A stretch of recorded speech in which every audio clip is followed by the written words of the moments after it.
It all began on Christmas Eve, when a pregnant woman stood alone in a silent house while her husband toasted champagne with his mistress at a luxury resort.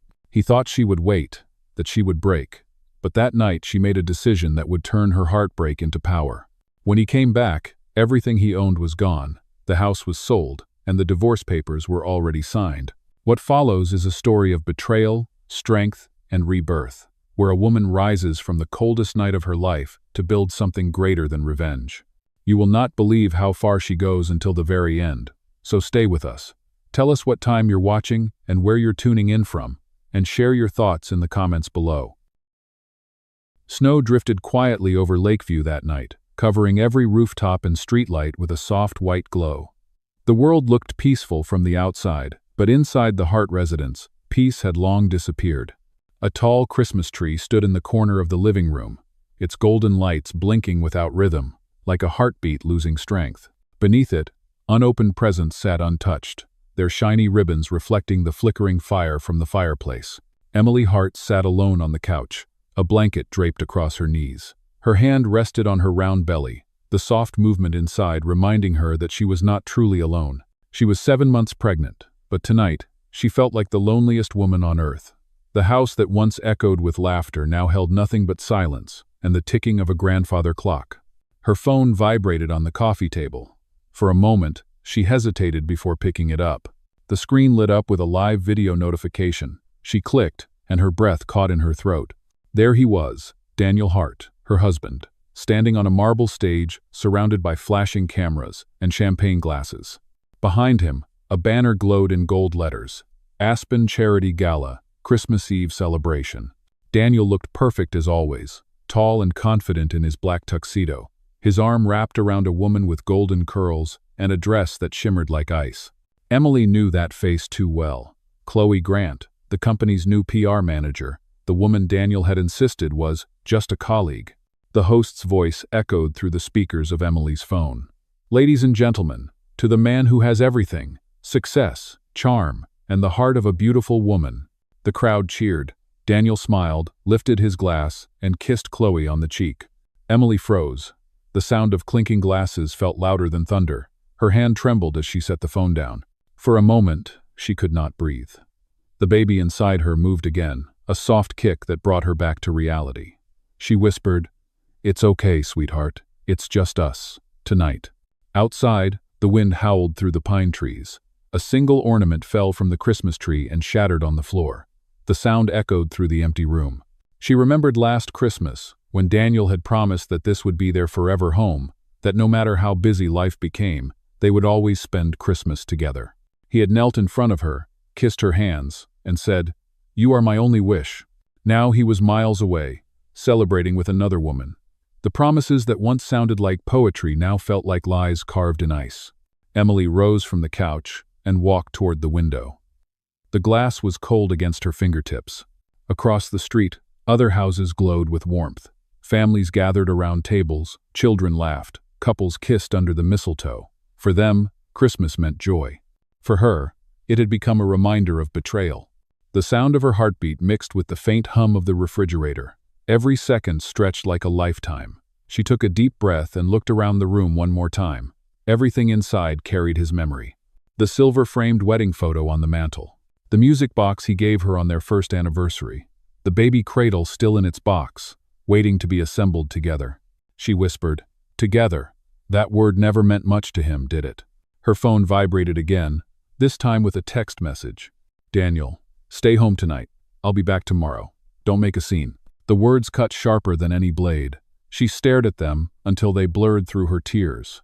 In that moment, something inside her shifted. The ache in her chest began to harden, transforming into something stronger. She realized that the man she had loved no longer existed, or perhaps he never had. What remained was only the illusion of safety, a picture-perfect life built on deceit. Emily wiped her tears and stood taller. She turned off the TV, unplugged the lights, and let the darkness fill the room. Outside, snow continued to fall, heavier now, swirling like a storm trying to erase the past. She walked upstairs slowly, each step echoing against the quiet walls. In the nursery, boxes of baby clothes sat unopened, tiny shoes lined neatly on the shelf. She placed her hand on her stomach again. "I promise you," she whispered softly, "next Christmas will be different." Downstairs, the wind pushed against the windows, making them rattle. The house seemed to breathe with her, heavy and alive. She reached for the remote and turned off the fireplace. The flames died, leaving only smoke curling upward like a sigh. Before heading to bed, she picked up her wedding ring from the nightstand. For a long moment, she stared at it under the pale moonlight filtering through the curtains. The gold no longer sparkled the way it used to. She set it down beside the phone and whispered, "Merry Christmas, Daniel." Then she turned off the last lamp and let the silence wrap around her. Outside, the world kept celebrating. Bells chimed from the distant church tower, and fireworks glimmered faintly above the snowy hills. But inside that quiet house, something far greater was happening. A woman's heart was breaking open, and from that pain, a new strength was being born. The morning light crept softly through the curtains, tinting the room with gold. It was hard to believe that only a year ago, that same sunlight had felt warm instead of heavy. Emily sat at the breakfast table, tracing her fingers along the edge of her coffee cup, staring at the empty chair across from her. She could almost hear his laughter there, the deep, confident voice that used to fill this kitchen. There had been a time when Daniel's presence felt like sunlight itself, the kind of light that made her forget every storm before him. They met 5 years earlier at a charity event downtown. He was charming and ambitious, his confidence disarming.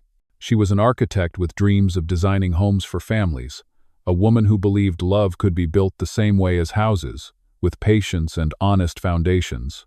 When Daniel proposed, he said the words every woman hopes to hear. "I don't want a partner who stands behind me, Emily. I want one who stands beside me." She had believed him. She left her job to support his growing company, promising herself it was temporary. He told her it was what families did. He said she was the heart that kept him steady. In those early years, he would come home late but always smiling, holding her waist and whispering, "I'm doing all of this for us." She would smile back, tired but proud. They planned a future together, one filled with business trips that would soon slow down, vacations they never took, and a nursery that waited for the sound of tiny footsteps. Now that same house felt foreign, as if love had packed its bags and left without saying goodbye. The faint scent of pine and cinnamon still lingered from last Christmas. She could almost hear the crackle of the fireplace and see Daniel standing there, wrapping his arms around her shoulders while she arranged ornaments. "Next year," he had said, "we'll have a little one helping us decorate." At the time, it had sounded like a dream. Now, it felt like a cruel memory. Emily stood and walked into the living room. The walls were still painted in the warm ivory shade she had chosen herself. She had imagined the color would make every room glow, a perfect background for the laughter of a growing family. Instead, the silence pressed against her like invisible weight. Her hand brushed against a framed photo on the mantel. It was their wedding picture. Daniel looked straight into the camera with that confident smile, while she leaned into him, eyes bright with love. The photo no longer comforted her. It felt like evidence of a lie. Still, there was a time when it had all felt real.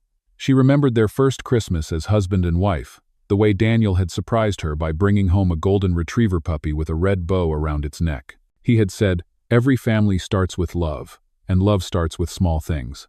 She named the puppy Bailey. For years, that dog followed them everywhere, until last spring, when Daniel insisted on giving Bailey away because the house was too much to manage. She hadn't argued, but that night she cried until sunrise. Emily pressed her palm against her belly. The baby kicked, a gentle flutter under her ribs. "You're my small thing now," she whispered. "The only thing that feels real." In the months before her pregnancy, Daniel had changed slowly, almost invisibly. First came the missed dinners, then the forgotten anniversaries. His texts became shorter, his tone colder. When she asked if something was wrong, he smiled and said she worried too much. He began traveling more, spending long weekends away under the excuse of business growth.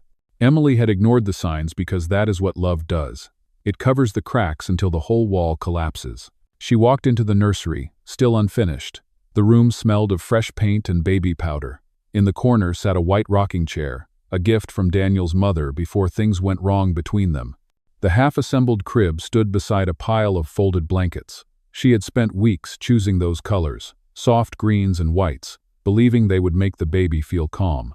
Daniel had once stood behind her in this same room, hands resting on her shoulders. "You're glowing," he had said. "I'm the luckiest man alive." His reflection had glimmered beside hers in the mirror, and for that brief moment, she believed him completely. She picked up a small photo album from the shelf. Inside were pictures from their honeymoon in Santorini. The ocean behind them shimmered under sunlight, their smiles wide, fingers intertwined. They had promised to return one day with their child. She turned the page slowly. In each picture, she saw a woman who had trusted too easily, and a man who had known exactly how to keep her blind. The phone on the table buzzed again. It was another message from Daniel's assistant. "Mr. Hart will be in Aspen through New Year's. No apology, no explanation, just an update." Emily deleted the message without reading it twice. Then she opened her laptop and looked at the old portfolio she had not touched in 3 years. Designs she once drew for clients stared back at her, each one full of light, space, and life. Houses meant to protect people from storms. Something stirred in her chest. She realized she missed that version of herself more than she missed Daniel. She missed the woman who created things, not the one who begged for love. The clock struck noon. Outside, snow kept falling, covering the streets in silence. Emily sat back and looked around her home again. For the first time, she saw it clearly.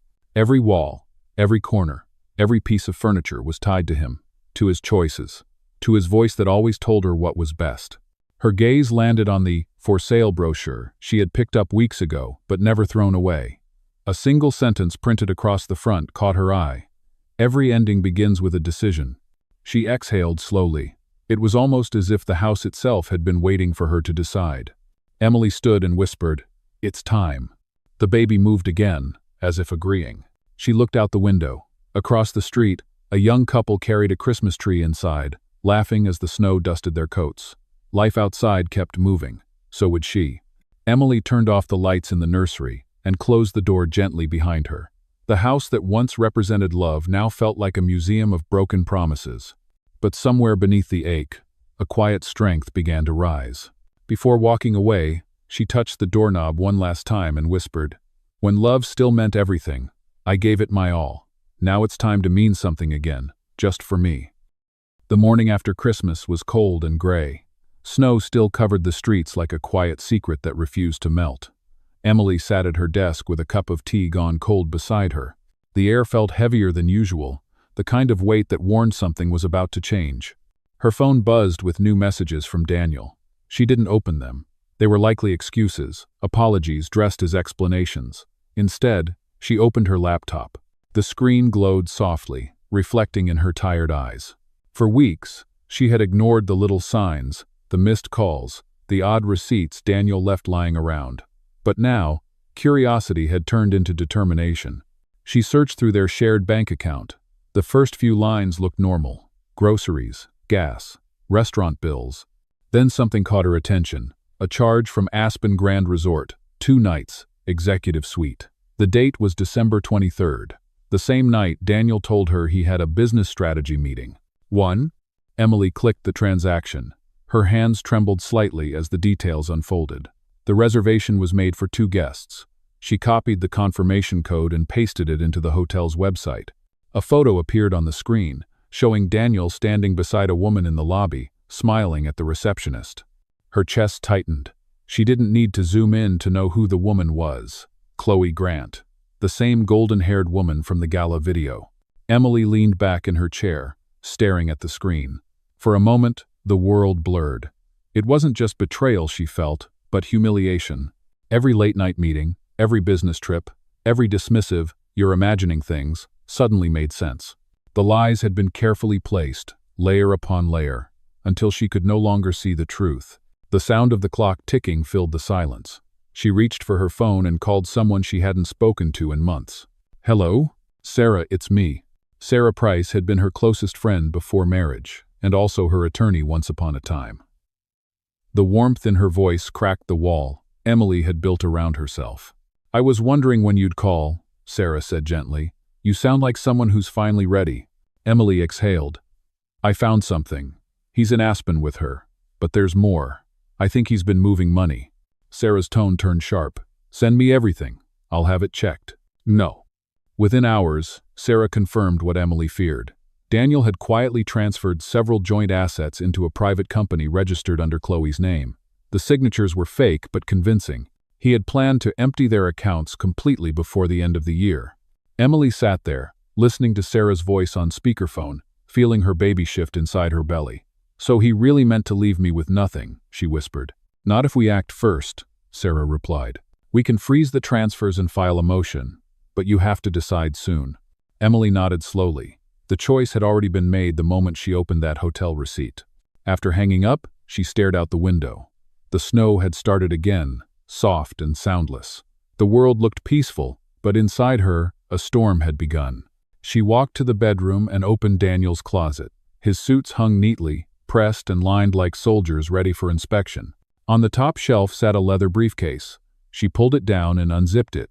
Inside were printed contracts, some stamped, others unsigned. She flipped through the pages until a familiar logo caught her eye. Hart & Co. Holdings. Tucked inside the folder was a photograph. Daniel and Chloe on a yacht, champagne glasses raised, the city skyline behind them. The back of the photo had his handwriting, "To New Beginnings." Emily's breath hitched. The cruelty of those words felt surgical. She sat down on the edge of the bed, clutching the photo. The room seemed to spin, her pulse pounded in her ears, and for a second she thought she might faint. But then the baby moved again, reminding her of the one reason she couldn't collapse. She whispered softly, "We will survive this, I promise."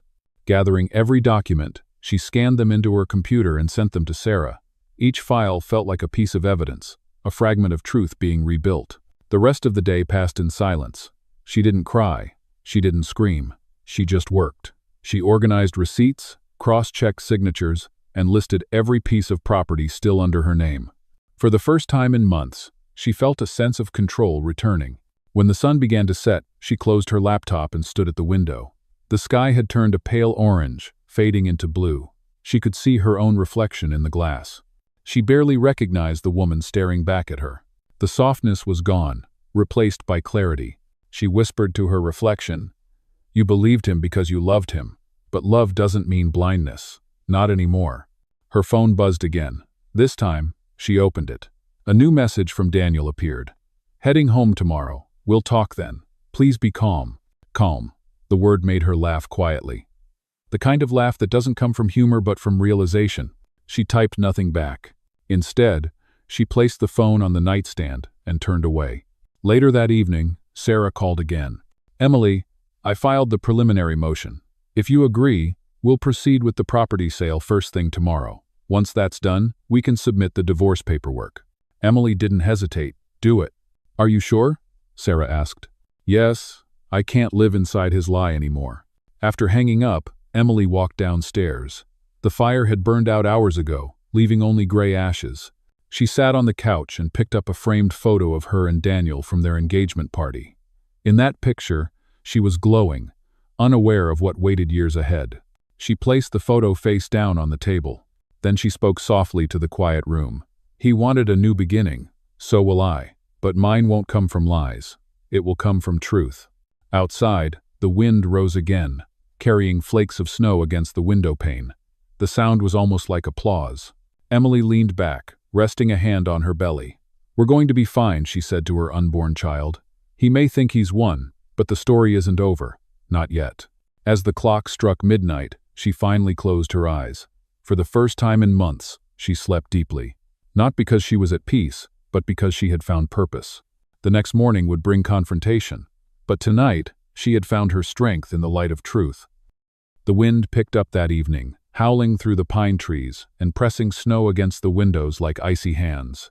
The Christmas decorations on the porch trembled under the storm's breath.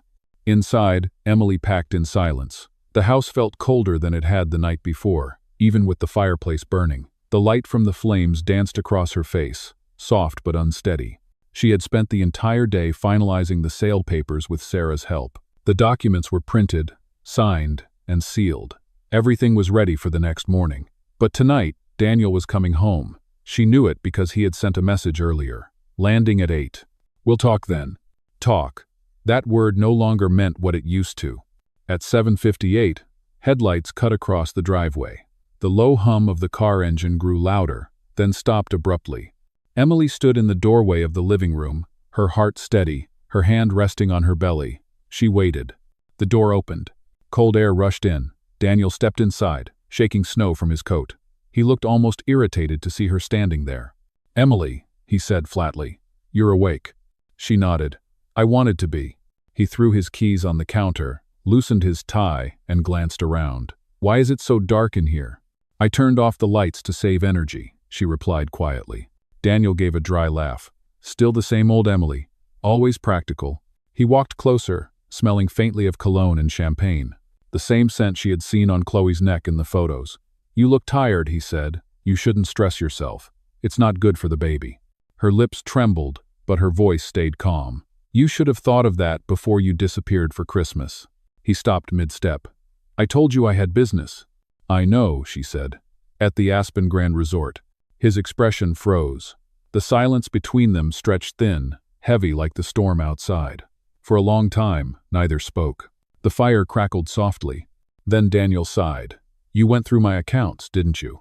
"I did," she said, "and I found the truth." He rubbed his forehead as if her words were an inconvenience. "Emily, you're being emotional. You always take things too far. Chloe and I—" She interrupted him.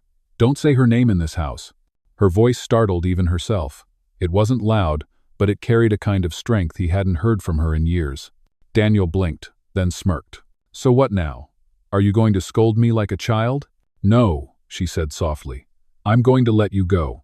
He frowned. "Let me go?" "Yes, because I'm done trying to hold on to someone who already left." He chuckled, a humorless sound. "You think you can just end this? Do you even know what you're saying? This house, this life, it's all under my name." She looked at him calmly. "Not anymore. The house was sold this afternoon. You'll get the notice tomorrow." The color drained from his face. "You what?" "I sold it," she said again. "And I filed for divorce." He stared at her like he didn't recognize her. "You wouldn't dare." "I already did." For a moment, the only sound was the wind pushing against the glass. The fireplace flickered low, casting their shadows on the wall. Daniel's face darkened. He took a step forward, his voice rising. "Do you realize what this means? You've embarrassed me. My associates will." She cut him off again, her tone steady. "Your associates already know. The videos from the gala, the photos from Aspen, they've seen everything. You did that, not me." He clenched his fists. "You're making a mistake." "No," she said quietly. "I made a mistake when I believed you." Her words seemed to hit him harder than a slap. His jaw tightened. "You think you can survive without me? You can't. You have nothing." She lifted her chin slightly. "You're wrong. I have everything that matters. And soon, I'll have peace." "No." For a second, Daniel's expression softened. Maybe he realized she meant it. But pride quickly returned to his face. He grabbed his coat and looked at her one last time. "You'll regret this," he said. "Maybe," she replied, "but not tonight." He opened the door. A gust of snow rushed in, swirling around them like a final curtain. He hesitated for a moment, then stepped out into the storm. The door slammed shut behind him, shaking the frame. Emily stood still, staring at the door. The sound of the wind filled the silence he left behind. She waited for the usual ache, the panic that always followed his departures. But it didn't come. What came instead was an almost frightening calm. She walked to the window and watched the red taillights of his car fade into the blizzard. The storm swallowed him whole. The glow of the headlights disappeared, leaving only darkness and snow. Her reflection stared back at her in the glass. Her eyes looked tired, but clear. For the first time, she saw herself without his shadow. She whispered softly, "Goodbye, Daniel." Then she turned away from the window and looked around the living room. Everything felt different. The furniture, the pictures, the scent of pine. It no longer belonged to him. It belonged to her story now. She picked up a small snow globe from the shelf. Inside, a tiny couple stood beneath a Christmas tree, surrounded by swirling flakes. She shook it gently. The snow inside danced for a few seconds before settling again. "Every storm ends," she said to herself, "and when it does, the world starts over." She placed the snow globe on the mantel and walked upstairs. In the nursery, she sat in the rocking chair and rested her hand on her belly. The baby kicked softly, as if answering. "It's just us now," she whispered, "and that's enough." Outside, the storm raged on. The house groaned against the wind. Yet inside that small room, the world felt strangely still. As midnight came, the power flickered and went out. The room fell into darkness, lit only by the pale blue glow of the snow through the window. Emily closed her eyes and took a deep breath. The sound of the wind became a lullaby, and the silence that once frightened her now felt like freedom. When the first light of morning crept across the horizon, she would leave this house behind. But tonight, she let the snow fall, covering every trace of the past. And for the first time, the cold didn't hurt. It felt clean. Morning came slow and gray, the kind of morning where light feels uncertain, like it isn't sure it wants to enter the house. The fire had gone out hours ago, leaving the living room covered in a pale chill. Emily woke on the couch, her body stiff, her thoughts clear. The storm had passed. Outside, the world lay still under a blanket of snow.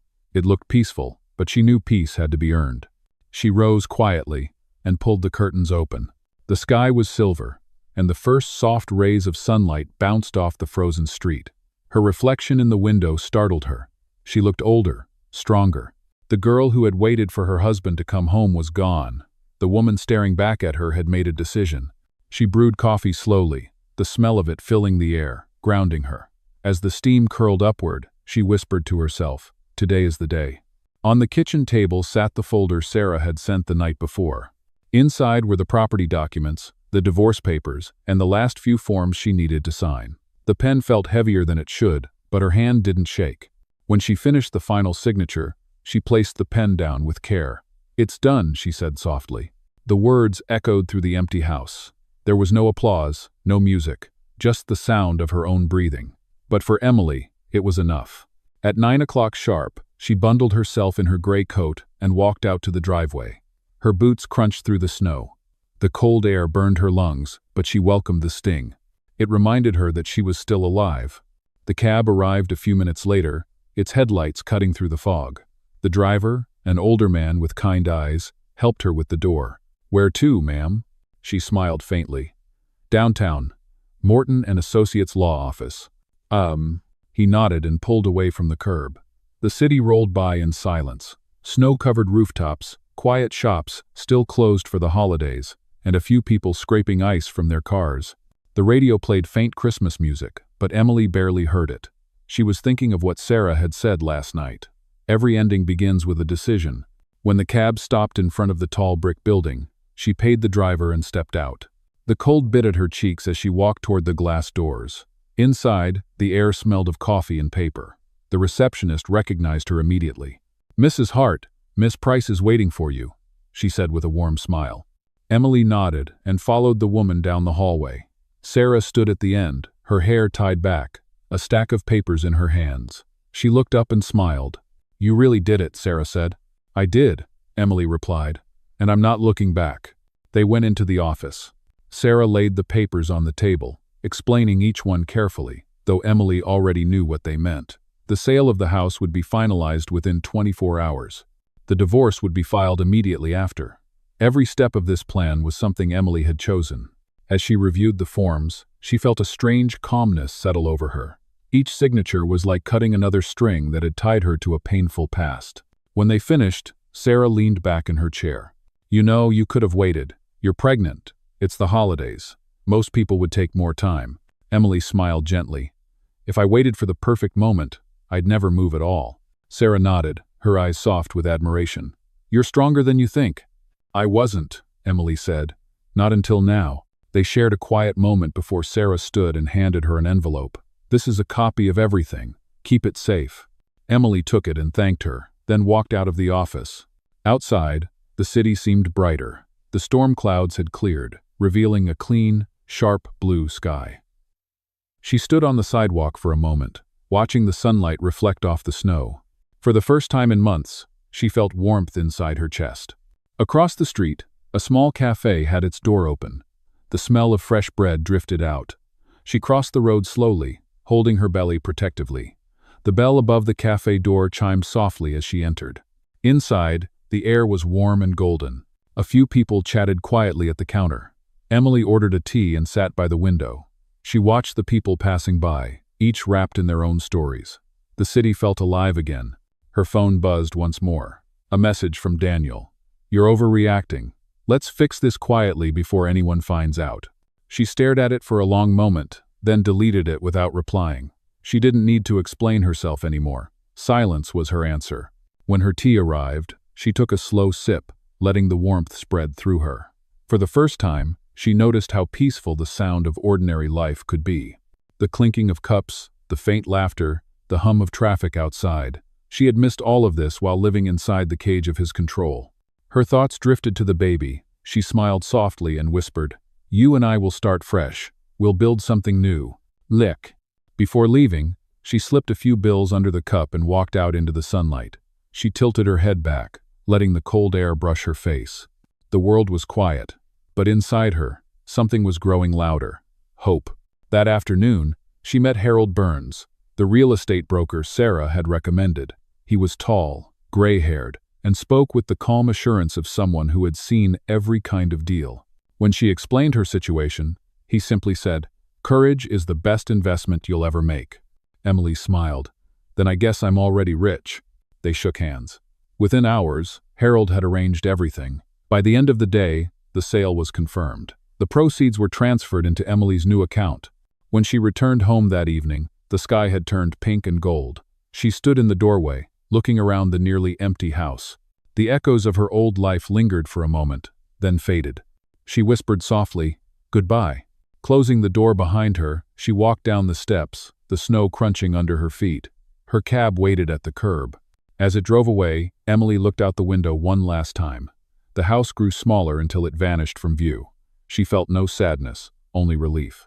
In that moment, she understood something simple and powerful. Survival wasn't about escaping the storm. It was about learning how to walk through it. And Emily Hart was walking, one step at a time, toward her own sunrise. The day after the sale went through, the sky cleared. The snow outside glistened under the soft afternoon light. Emily stood at the window of her small temporary apartment above Main Street, watching the city breathe again after the storm. The noise, the movement, the smell of life returning, it was all new to her. For the first time in a long while, she felt safe enough to breathe deeply. She had moved in the night before, with only 2 suitcases and a box of baby clothes. Everything else had stayed behind, sold along with the house that once defined her. The sound of traffic below reminded her that the world was still moving forward, and she was, too. Her phone rang. It was Sarah. "Emily, you'll be meeting Harold Burns at 3. He's handling the final transfer and wants to give you the closing documents in person." "Thank you," Emily said, her voice soft but steady. "Tell him I'll be there." At exactly 3 o'clock, she arrived at a quiet coffee shop on the corner of Oak and 5th. The place smelled of roasted beans and cinnamon. People laughed and talked around her, unaware that she was walking through the ruins of her old life and the foundation of her new one at the same time. A man stood near the back, tall with silver hair and warm eyes. He wore a brown wool coat and held a folder under his arm. When he saw her, he smiled and raised his hand. "Mrs. Hart?" he asked. "Yes," Emily said, extending her hand. "You must be Mr. Burns." He nodded and shook her hand firmly. "Harold, please, call me Harold." They sat by the window, sunlight glinting off the table between them. He placed the folder in front of her. "The sale went perfectly," he said. "The buyer was eager, paid in full, and we managed to close at twice the market rate." Emily blinked in surprise. "Twice?" Harold smiled. "Let's just say you had a guardian angel looking out for you. The buyer was a friend of your late father. He remembered the help your family gave him years ago. He said it was time to return the favor." For a moment, Emily couldn't speak. Her father had passed away when she was 22. He had been a quiet man, respected and kind, the kind of person who helped others without expecting anything back. She hadn't realized his kindness still echoed in the world. "I don't know what to say," she whispered. "Say thank you," Harold said gently, "and keep moving forward. That's what your father would have wanted." Her eyes filled with tears, but they were warm ones this time. "Thank you," she said. Harold took a sip of his coffee and leaned back. "You remind me of him, you know." He had the same calm strength, never raised his voice, but when he decided on something, there was no stopping him. Emily smiled faintly. "He used to tell me that storms don't last forever, but people do." Harold chuckled. "Wise man." "Like." They talked for a while longer, mostly about paperwork, the transfer of funds, and how she planned to move forward. He never asked intrusive questions. He didn't need to. His calm presence said more than words ever could. When they finished, Harold stood and handed her a business card. "If you need anything at all, you call me, day or night." "I appreciate that," Emily said sincerely. Before leaving, he paused. Can I give you a piece of advice? Of course. Don't let pain turn you bitter. You've got something rare, Emily. Grace, protect it. The world needs more of it. She nodded, her throat tight. I'll try. After he left, Emily stayed a few minutes longer, staring out the window. Snowflakes began to fall again, gentle and light. It didn't feel like a storm this time. It felt like a blessing. Later that evening, she went for a walk. The city streets were alive with light. Couples held hands. Children laughed, dragging their sleds behind them. Music spilled out of open shop doors. Everything smelled of life and warmth. She passed by a small bookstore with a "Help Wanted" sign in the window. The thought came unexpectedly, but she stopped and looked inside. The shelves were lined with old novels, and a woman behind the counter smiled when she noticed her. "Looking for something special?" the woman asked. "Maybe," Emily replied. "Maybe a new beginning." The woman laughed kindly. "Aren't we all?" Emily didn't buy anything that night, but she left with the feeling that something was shifting. Maybe her life didn't have to be defined by what she lost, but by what she was willing to build again. When she got back to her apartment, the air inside was still. The radiator hissed quietly. She made herself a cup of tea and sat by the window, watching the lights of passing cars. She took out the folder Harold had given her and opened it again. Inside, along with the documents, was a small handwritten note. It read, "Your father once told me, courage isn't loud. Sometimes it's just the act of showing up again. Welcome back." Emily pressed the note against her chest. The baby moved gently under her hand, as if sensing the shift in her heart. "Did you hear that, sweetheart?" she whispered. "We're not alone." She realized that not every ally in life arrives with fanfare. Some come quietly, carrying warmth in the middle of winter, expecting nothing in return. Before going to bed, she looked out at the falling snow once more. The city lights shimmered below, soft and golden. "Thank you, Dad," she whispered. "Thank you for sending someone to remind me who I am." She turned off the lamp, climbed into bed, and pulled the blanket around her. The silence felt different now. It wasn't empty, it was calm. Outside, the snow continued to fall, covering the streets in light. Somewhere in the distance, a church bell rang, slow and peaceful. Emily closed her eyes and smiled. For the first time in months, she wasn't thinking about the past or worrying about the future. She was simply resting in the present, held by the quiet kindness of a stranger who had reminded her that life, even after heartbreak, could still be gentle. And as she drifted to sleep, the snow kept falling, wrapping the world in silence, like a promise whispered by the night itself. The new year began with sunlight and silence. The snow had melted enough to reveal the dark lines of the streets again, and the world felt as if it was waking up after a long sleep. Emily stood at her small desk by the window, sipping warm tea and staring at the morning sky. For the first time in months, the air didn't feel heavy. It felt open. On the desk in front of her lay a stack of papers, a notebook, and her old sketchbook covered in dust. She reached for it slowly, her fingers tracing the worn edges before opening it. The first pages were filled with drawings of homes she once dreamed of building, places filled with light and safety. She turned page after page, seeing her old handwriting, her designs, her hopes. Each line reminded her of who she used to be before her life became about someone else's plans. She whispered to herself, "It's time to build again." That afternoon, she called Sarah. "I want to reopen my design portfolio," Emily said. "I don't know where to start, but I know I need to." Sarah sounded genuinely happy. "That's the best thing I've heard from you in months. I know a developer who funds independent projects for women architects. I'll send you his contact." "Thank you," Emily said. "I want to make something that matters this time, something that gives people hope." After hanging up, she sat back in her chair and opened her laptop. The screen felt like a blank canvas. She began sketching ideas on her tablet, small, affordable homes for single mothers, safe spaces that didn't just shelter people but gave them a new start. Hours passed, but she didn't notice. The rhythm of creation took over. It felt like breathing again after being underwater for too long. In the evening, she met Harold for coffee. He noticed the light in her eyes the moment she walked in. "You look different," he said with a smile. "I feel different," she replied. "I think I finally know what I want to do." "Tell me," he said, leaning forward. "I'm going to design again, but this time, not for clients who want marble kitchens or rooftop pools. I want to build homes for people who need them most." Women, especially mothers, who've lost everything and are trying to start again. Harold nodded slowly, impressed. Your father would be proud of that. I have some contacts in the city who could help fund something like that. If you want, I'll make a few calls. Emily smiled. Thank you. I'll take all the help I can get. They spent the next hour discussing logistics. Harold mentioned grants, partnerships, and potential sites. Emily took notes eagerly. For the first time in a long time, she was no longer planning how to escape something, but how to create something new. That night, as she walked home under the soft glow of the streetlights, she felt a sense of calm she hadn't known since before the marriage. Every step on the icy pavement sounded like a promise. Back in her apartment, she spread her papers across the table.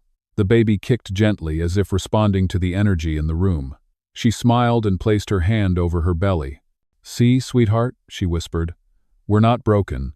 We're building again. She spent the next few days working late into the night, her apartment filled with sketches, notes, and designs taped to the walls. Some were rough, others detailed, but all carried a heartbeat, a message of safety and hope. She called the project the Haven Initiative. The first house she designed was small but strong. A single-story home with wide windows, open light, and a nursery beside the master bedroom. She imagined a mother standing by those windows, holding her child, feeling safe again. It was the kind of home she once wanted for herself, and maybe that was why it felt so real.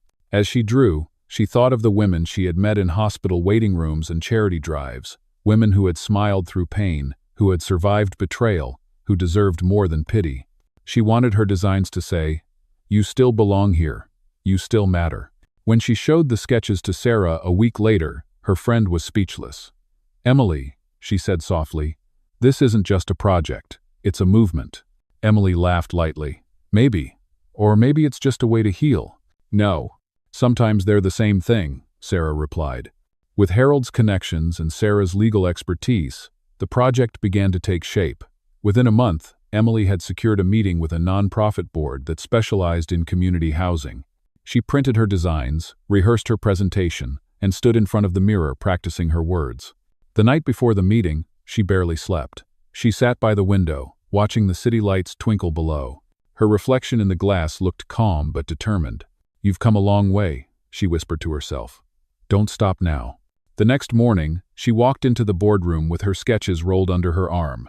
The members looked at her with polite curiosity. She spoke slowly, clearly, her voice steady. She told them about her vision, homes built not just for shelter, but for dignity, places where women could feel human again. When she finished, there was silence. Then one of the board members, a woman with silver hair and kind eyes, said, "We've been waiting for someone like you." Emily blinked, unsure what to say. "You'll have our support," the woman continued. "Let's make this happen." Emily smiled. Her throat tightened, but she managed to whisper, "Thank you." As she left the building, the morning sun was bright and blinding. She closed her eyes and let it warm her face. It wasn't just light, it was renewal. That evening, back in her apartment, she pinned a new drawing to the wall. It was the logo for her company, Heart Design and Hope. The name made her laugh softly.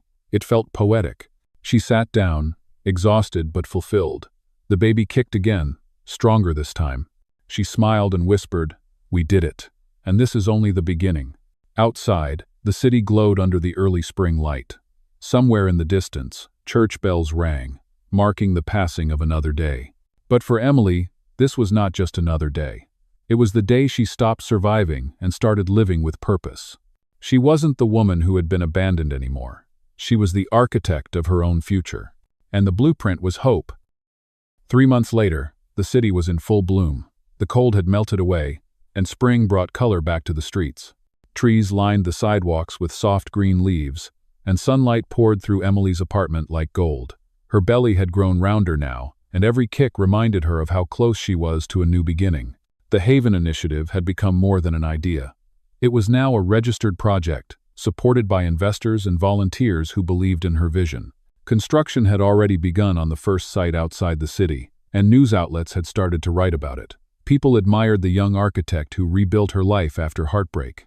Her story became a quiet inspiration, spreading from one community to another. Emily didn't chase the attention, but she didn't hide either. She knew that standing tall was part of her healing. That morning, she was preparing to leave for a board meeting when Sarah called. "You're trending again," Sarah said with a laugh. "Someone posted a photo of you at the site visit yesterday. You're practically a symbol now." Emily smiled softly. "I'm not sure I want to be a symbol. I just want to build something that lasts." "Well, you're doing it," Sarah said, "and people are noticing." After hanging up, Emily took one last look at herself in the mirror. She wore a cream-colored dress that fit her baby bump comfortably, her silver necklace glinting under the morning light. She looked calm, radiant, and entirely different from the woman she once was. Outside, Harold was waiting by his car. "Ready?" he asked. "As I'll ever be," she replied with a smile. They drove through the city, passing construction sites, coffee shops, and banners advertising the Haven Initiative.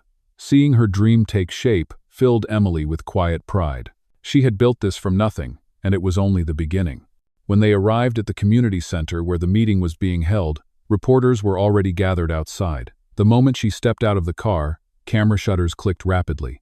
"Miss Hart, how does it feel to see your vision come to life?" one of them shouted. "It feels like hope," she said simply. "Hope for everyone who thought they had none." Her voice carried warmth, and for a moment, the crowd grew quiet. Then the questions started again. But Harold guided her inside before they could overwhelm her. The meeting went smoothly. Plans were approved, donations confirmed, and construction timelines finalized. When it ended, everyone applauded her leadership. She thanked them humbly, promising transparency and community involvement. As the room began to empty, Harold placed a gentle hand on her shoulder. "You've come far, Emily. You should be proud." "I am," she said. "For the first time in my life, I truly am." But as they stepped outside, a sudden flash of cameras exploded near the entrance. Reporters turned sharply toward the street. Emily followed their gaze. A black car had just pulled up, sleek and expensive, the kind that made people stare. The door opened, and Daniel stepped out. For a moment, everything around her froze. The voices, the movement, the noise, it all faded. She hadn't seen him since that night he left through the snowstorm. Now here he was, dressed in a dark suit, looking older, thinner, but still carrying the same arrogance in his eyes. Harold instinctively moved closer to her. "Do you want me to?" "No," Emily said quietly. "Let him come." Daniel adjusted his tie and walked toward her. The reporters went silent, waiting for the moment they all sensed was about to happen. "Emily," he began, his voice smooth but tired. "You look different." "I am different," she replied. "What are you doing here?" He gave a weak smile. "I saw the news. You've made quite a name for yourself. I thought we could talk." "About what?" she asked, keeping her voice calm. "About us," he said. "I made mistakes. I know that now. Chloe's gone. She left when the money disappeared. But I've changed. I want to make things right."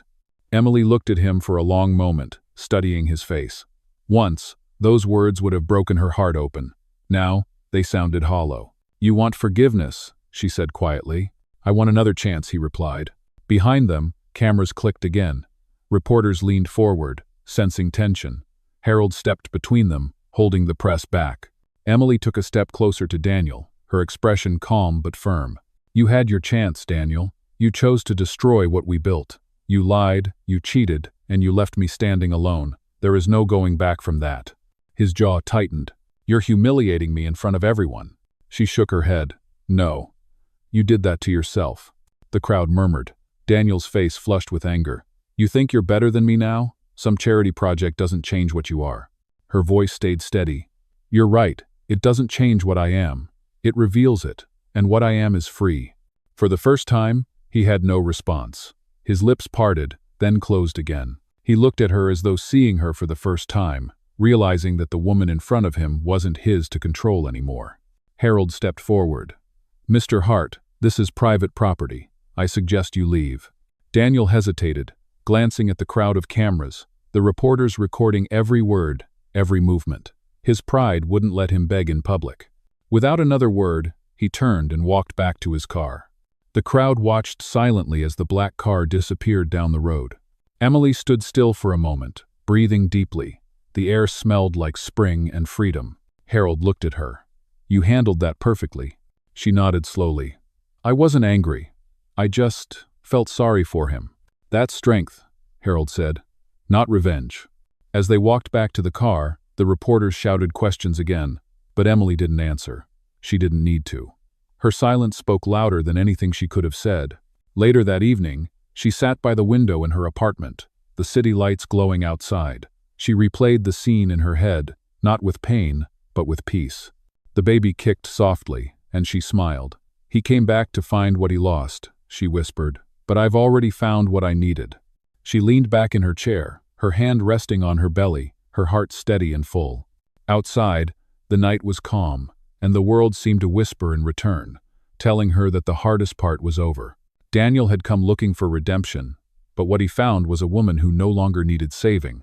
And that, Emily thought, was the real victory. The news broke the next morning. Every major outlet carried the same headline: "Fallen CEO faces investigation for fraudulent transfers and corporate misconduct." Daniel Hart's name appeared in bold across television screens, news apps, and newspapers. Emily saw it on a cafe TV while waiting for her tea. The words scrolled across the bottom of the screen as footage played of Daniel being surrounded by reporters outside his company's glass headquarters. His face was pale, his jaw tight. Cameras flashed as he tried to push through the crowd. The anchor's voice carried through the cafe. Sources confirm that federal investigators have opened a probe into Hart and Co-Holdings, following allegations of embezzlement, tax evasion, and fraudulent activity within the company's charitable foundations. Someone behind Emily whispered, "Isn't that the same guy who abandoned his pregnant wife? The architect woman?" Emily turned away from the screen. She didn't need to watch the rest. The story was already writing itself. The man who once thought he could buy silence was now being stripped of every illusion of control. She walked out of the cafe and into the cool spring air. The streets were alive with noise, but inside her, everything felt calm. This wasn't revenge, it was balance. The truth had simply caught up to him. By noon, her phone began to buzz with calls. Journalists wanted statements. News producers offered interviews, but Emily declined them all. She didn't want to be part of Daniel's downfall. She had already reclaimed her story. Instead, she focused on her work. The first model home for the Haven Initiative was nearly finished. She spent the day on site with her team, checking the final touches. The building stood bright against the afternoon sky, simple yet strong, with large windows and wide hallways filled with light. "Looks beautiful, doesn't it?" Harold said, walking up beside her. Emily smiled. "It does. It's everything I hoped it would be." He nodded. "I heard about Daniel. The media won't stop talking about it." "I know," she said softly. "But that's his story now, not mine." Harold studied her face, impressed by her composure. "You've become someone new, Emily." She looked at the house again. "Maybe I just became who I was supposed to be." That evening, she went home to find Sarah waiting outside her apartment. "You need to see this," Sarah said, holding her phone. On the screen was a live broadcast. Daniel stood in front of a podium, surrounded by microphones. His voice cracked as he tried to defend himself. "The allegations are false," he said. "This is a misunderstanding. My lawyers are handling it." But behind him, several of his former associates were already walking away. Investors were withdrawing. Board members were resigning. His empire, once untouchable, was collapsing in real time. Sarah turned off the video and looked at Emily. "It's over for him." Emily nodded slowly. "No, it's just beginning. For me." They sat together on the couch as the city lights flickered outside. Sarah smiled faintly. "You know, most people would feel satisfaction watching their ex fall apart." Emily took a deep breath. "I don't feel that, I just feel free." The next day, Emily received an unexpected email from the local women's shelter. They wanted to name one of the new homes after her, the Hart House, a symbol of resilience and renewal. She stared at the message for a long time before replying simply, "I'd be honored." When the opening ceremony came, dozens of people gathered under a bright blue sky. Cameras clicked, but this time, Emily stood in front of them with confidence, not fear. Her baby bump was visible beneath her pastel dress, and her smile was genuine. Harold gave a short speech first. When life tried to break her, she built something instead. "Today, we don't just open a house, we open a new chapter of hope." Applause filled the air as Emily stepped up to the microphone. She paused, letting the moment breathe. "This place," she began softly, "is for every woman who thought her story was over. It's for every child who deserves safety, and every person who lost their way but found the courage to stand again. If my story proves anything, it's that endings can become beginnings if you refuse to give up." Tears filled the eyes of people in the crowd. The sound of clapping echoed against the walls of the newly built home. As the ceremony ended, a young woman approached Emily with a toddler in her arms. "Thank you," she said quietly. "I heard about what you went through. You gave me the courage to leave a bad situation too." Emily's throat tightened. "You're safe now?" The woman nodded. "Because of this place. Because of people like you." Emily smiled, blinking back tears. Then it was all worth it. That night, after everyone left, she stood alone inside the first completed house. The air smelled of new wood and fresh paint. The late afternoon light streamed through the wide windows, falling gently on her face.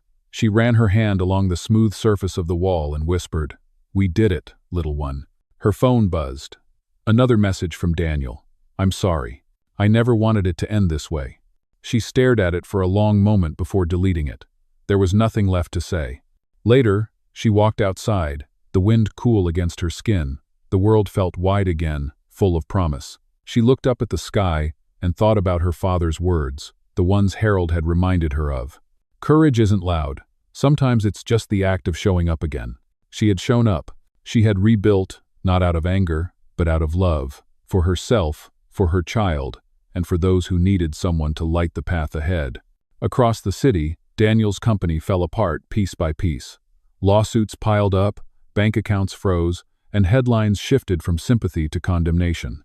The man who once controlled everything now faced the one thing he had never prepared for: consequences. But Emily didn't follow the updates. She didn't need to. Her focus was forward. As night fell, she returned to her apartment. The baby kicked again, stronger this time, and she smiled. "We're almost there," she whispered. "Our new world is waiting." The city lights flickered in the distance, shimmering like stars. For the first time, she didn't feel small beneath them. She felt powerful. Not because she had won, but because she no longer needed to fight. The reversal of power wasn't about seeing him fall. It was about seeing herself rise. And she had risen higher than she ever imagined. Summer arrived quietly that year. The sky over Lakeview was a soft shade of blue, the kind that stretched endlessly, free of clouds and memory. The sound of wind carried through the open fields where the first Haven houses stood side by side, painted in calm pastel colors. The laughter of children echoed faintly through the air. It was the sound of life beginning again. Emily walked along the gravel path that cut between the homes, her sandals brushing against tiny stones. She was carrying her newborn son in her arms, wrapped in a light blanket patterned with stars. His name was Noah. His breathing was steady, his little fingers curled around hers as if anchoring her to the present. She paused near the community garden where volunteers were planting flowers. The scent of lavender drifted up from the soil. For a moment, she simply stood there, letting the sunlight touch her face. It felt warm and forgiving. Harold waved from a distance, holding a clipboard. "You made it," he called, smiling. "I wouldn't miss it," she replied. He walked over slowly. "The grand opening starts in 10 minutes. The press is already here, but don't worry, Sarah's handling them." Emily smiled softly. She always does. He glanced down at Noah. "He's beautiful. Looks like you." "Thank you," she said, brushing a strand of hair from her face. "He's my reason for everything now." Harold nodded, his eyes kind. "Then you've already won, Emily. No one can take that from you." They walked together toward the stage that had been set up near the entrance of the housing site. A banner stretched above it, fluttering gently in the wind.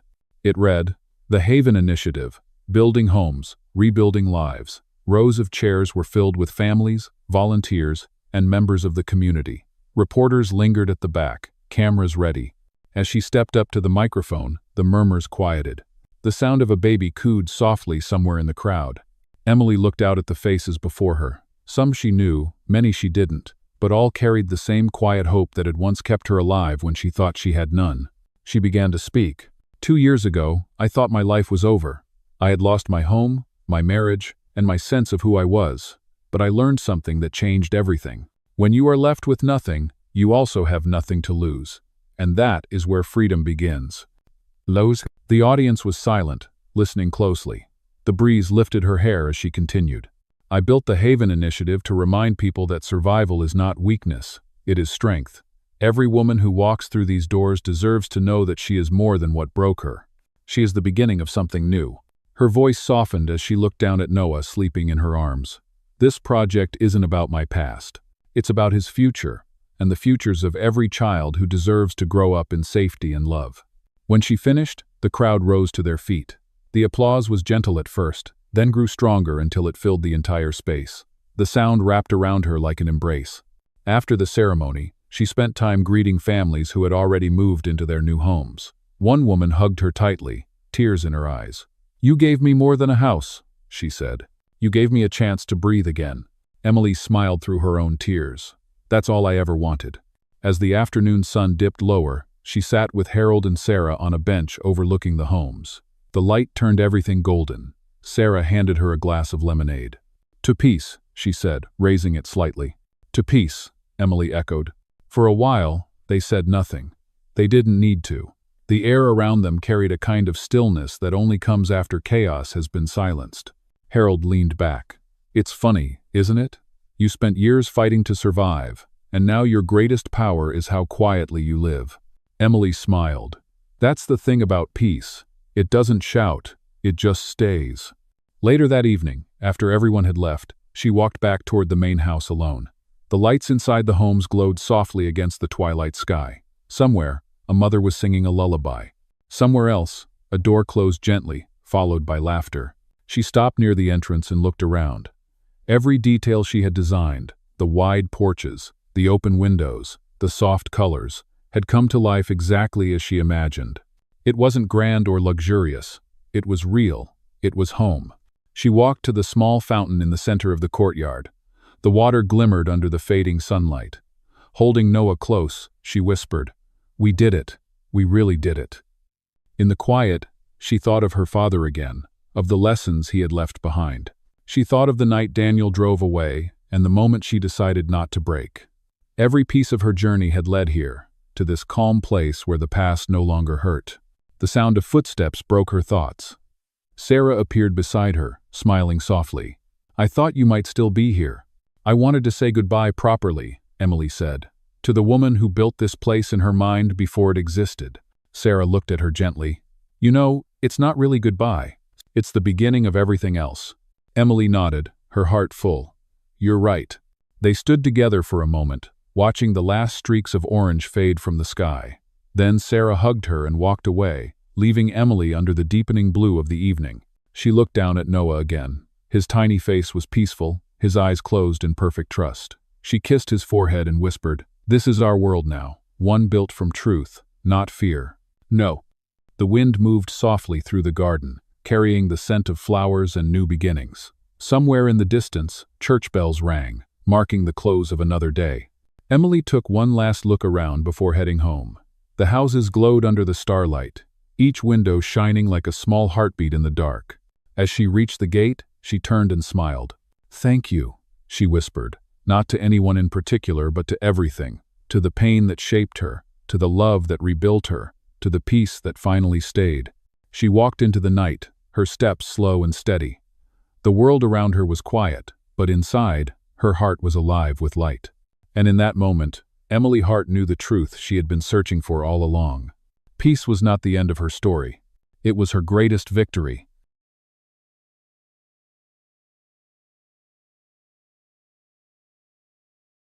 He was the king of New York real estate. She was the ex-wife he'd erased. A temporary scaffolding he'd torn down. At his own lavish gala, Richard Thorne laughed a champagne flute in hand and told the entire city she'd be forgotten. He was wrong. Because while he was busy building his empire of glass and steel, he never saw the man watching from the shadows. A billionaire who was about to change the skyline itself. And that man had just one person in mind to help him, the one woman Richard swore the world would never, ever remember. The air at the Metropolitan Museum of Art's Temple of Dender was thick with the scent of money and lilies.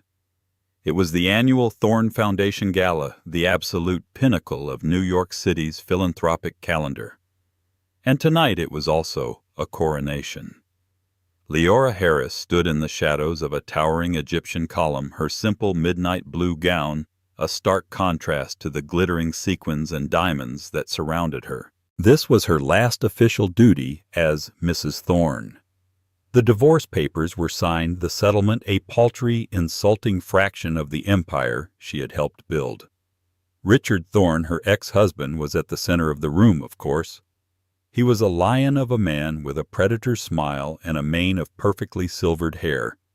He was born into wealth but had a street fighter's instinct for acquisition, and he'd acquired a new fiancée, Isabella Vance. Isabella was a decade younger than Leora, a new model, as the Page Six columnists had gleefully called her. She was the daughter of a rival real estate family, making their union less a marriage and more a merger. Leora just had to get through the night. She'd promised her name on the gala's organizing committee, a commitment she'd made a year ago in a different life. Now she just wanted to disappear. And I have to thank my incredible partner. Richard's voice boomed from the stage, silencing the crowd. He raised his glass to Isabella, who glowed beside him. Isabella has shown me what a true partnership looks like. Building a legacy isn't just about blueprints. It's about vision. It's about a future. Leora felt the familiar cold twist in her stomach. That was her word. Vision. You see, Richard continued, his voice dripping with condescending charm, in this business, you learn a lot about structure. Some people are architects destined to design the future, and others. He paused, sweeping his gaze across the room, and for one sickening moment his eyes seemed to find Leora's in the darkness.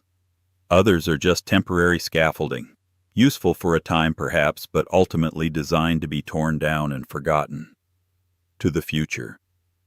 To the future, the crowd roared back. The glass in Leora's hand trembled. Scaffolding. He hadn't just divorced her. He had demolished her. The words were a public execution. He was telling his world, their world, that she was nothing. A temporary footnote to his great man story. She turned her movement stiff and walked away from the light. She slipped out the massive glass doors into the humid New York night, the applause for Richard and Isabella ringing in her ears. The life she had known, the Park Avenue apartment, the studio she'd been allowed to keep as a hobby, the pretense of being a partner, was gone. Richard wasn't just wrong. He was a liar. She wasn't scaffolding. She had been the goddamn foundation. Leora Harris had been a brilliant architect, top of her class at MIT. She specialized in sustainable, community-focused urban design. Then she met Richard Thorne. He'd loved her passion, he said. He'd invested in her first small firm, only to slowly, systematically absorb it into his own monolithic corporation, Thorne Properties. Her designs, which integrated green space and community centers, were quaint, but not profitable. Her work on modular, affordable housing was charity, not business. He'd gaslit her for 15 years, transforming her from a visionary architect into a high society hostess, a manager of guest lists and dinner menus. Now at 42, she was an ex-wife with a suppressed career and a name her husband had just publicly declared forgotten. She hailed a cab, the rain starting to slick the pavement, and gave the driver an address in Brooklyn. Not to a penthouse, but to a small fifth-floor walk-up she'd rented with the last of her private savings. As the cab crossed the bridge, the glittering Manhattan skyline, a skyline Richard was actively trying to own, mocked her. He'd be forgotten, she whispered to the foggy window, tasting the salt of a single furious tear. We'll see about that, Richard. We will see. The next 6 months were a brutal education in gravity. Leora's new life was a cramped studio in Greenpoint, the walls thin enough to hear her neighbors arguing over finances, a sound she'd never once heard on Park Avenue. Her friends from her former life evaporated. The calls stopped. The lunch invitations, which used to fill her calendar, were now replaced by automated rejection emails. While your portfolio is impressive, Ms. Harris, we are looking for candidates with more recent project experience. We regret to inform you that the position has been filled. Richard's shadow was long. He hadn't just declared her forgotten. He was actively enforcing it. She heard through a former and brave assistant that Richard had put the word out. Leora is emotional, unstable after the divorce, not ready for high-stakes projects. He was poisoning the well. He wasn't just letting her be forgotten, he was burying her alive. She was taking on freelance drafting work, designing kitchen renovations for dentists in New Jersey, anything to pay the bills. The paltry settlement was dwindling, most of it going to her lawyer. One rainy Tuesday, while digging through a box of old files she'd managed to rescue from her old life, a box she'd labeled, "Do Not Touch," in bold red marker. Much to Richard's annoyance, she found it. It was a black, sleek external hard drive. On it was a single white label, Oasis. Her hands trembled. Oasis was her thesis, her masterpiece, the project she'd poured her soul into before Richard had ever entered the picture. It wasn't just a building, it was an ecosystem, a 2-block, self-sustaining micro-city. It combined residential units from luxury to subsidized vertical farms, a water reclamation plant that filtered gray water through cascading public gardens, and a central agora for community engagement. It was designed to be built in the shells of old industrial neighborhoods, breathing life back into urban decay. She plugged the drive into her aging laptop. The files were still there. The renderings, the physics calculations, the social integration matrices. It was beautiful. It was brilliant. And Richard had hated it. She remembered the night she showed it to him back when they were still new. He'd swirled his scotch and smiled that dismissive smile. "Lyora, my love, it's adorable. A pipe dream for hippies. People don't want community. They want doormen. They want exclusivity. They want views. They don't want to look at a turnip farm growing on their wall." He told her to file it away to focus on the real work, designing the opulent, sterile lobbies of his glass and steel coffins. A new potent anger burned through her despair. He hadn't just dismissed her work, he'd dismissed her soul. As if summoned by her anger, an ad popped up on her screen. The Sterling Prize for Urban Innovation. $1,000 grand prize. Submit your vision for the city of tomorrow. Sterling, as in Damien Sterling. If Richard Thorne was the king of New York real estate, Damien Sterling was the ghost in the machine. He was a new money god, a tech billionaire who'd made his fortune in predictive AI and logistical algorithms before he was 30. He was a recluse known for funding impossible world-changing projects, atmospheric carbon capture, autonomous shipping fleets, and apparently urban innovation. He was also Richard Thorne's greatest obsession and least favorite topic. Richard saw him as an upstart, a coder, who didn't understand the concrete and blood of building a city. Damien, for his part, seemed to not see Richard at all. The deadline for the Sterling Prize was in 48 hours. Lyora looked at her screen at the Oasis files. She looked around her tiny studio at the stack of unpaid bills. She thought about Richard's words, temporary scaffolding, forgotten. "Not today," she said to the empty room. For the next 47 hours she didn't sleep. She tore her old project apart. The core idea was sound, but the tech was 15 years old. She updated the materials, integrating new self-healing composites. She replaced her old solar models with new transparent photovoltaic glass. She rewrote the code for the AI-driven resource management using principles she'd only read about in Wired. She was no longer just a designer. She was a warrior. She was fueled by rage, cheap coffee, and the desperate primal need to prove to herself that she existed. With 10 minutes to spare, she hit submit. She collapsed onto her small cot, the laptop falling to the floor, and slept for the first time in 2 days, dreaming of cities that breathed. A week later, Lyora was in the midst of designing a bathroom renovation for a poodle groomer when her phone buzzed. Unknown number. She ignored it. It buzzed again, insistently. She sighed and picked it up. "Lyora Harris." "Ms. Harris," a crisp, British-accented voice said. "This is Ariane Powell, Chief of Staff for Damien Sterling." Lyora's heart stopped. She nearly dropped the phone. Yes. Mr. Sterling has reviewed your submission for the Innovation Prize, the Oasis." This was it. The rejection. She braced herself. "I understand. It was a long shot." "Mr. Sterling finds your central thesis intriguing, Ariane continued as if Leora hadn't spoken. He has some technical questions. He would like to meet with you. Meet like a phone call. In person. At Sterling Tower. This afternoon. This afternoon?